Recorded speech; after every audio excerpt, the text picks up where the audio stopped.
7. Mm-hmm.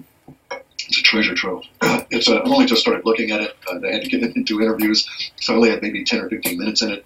But it's details about how they do things, how the CIA, all their malware, their exploits. It's like a spy kit, open source spy kit. So if you were a cracker, hacker, or just a script kiddie, and you wanted to get in and play with some of these things, here's how the CIA did it. Here's how they use this malware to crack your Samsung television and turn on the microphone without you knowing it. So it just really gives you the details of how CIA is operating and how they're doing it. Correct. And see, here's the thing.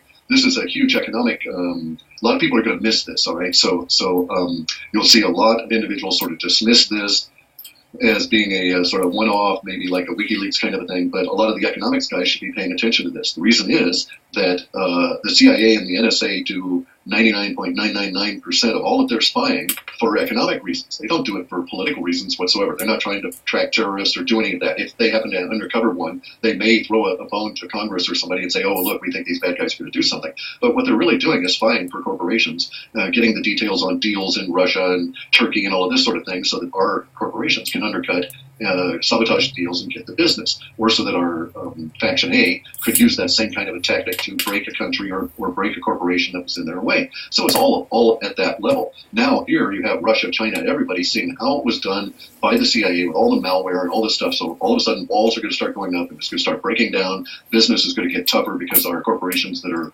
friends with the CIA won't be able to blackmail the heads of state to giving them the bids because they won't have the ability to, snoop on this heads of state's email, et cetera, et cetera. And so the ramifications are huge.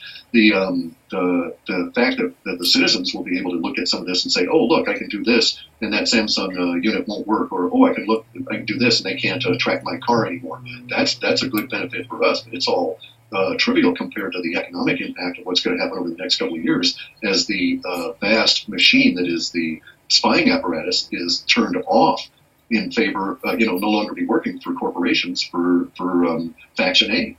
So will that have an effect on our economy in a negative way? Sure, globally. But let's start being real pedantic here, okay? Let's start really getting into terms. It'll have a negative effect on the financial system first. There will be some fallout into the economy, but the economy's toast as it is now, so it's not going to get much worse per se, right? It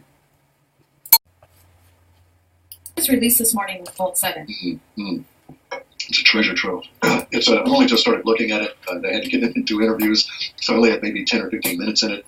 But it's details about how they do things, how the CIA, all their malware, their exploits. It's like a spy kit.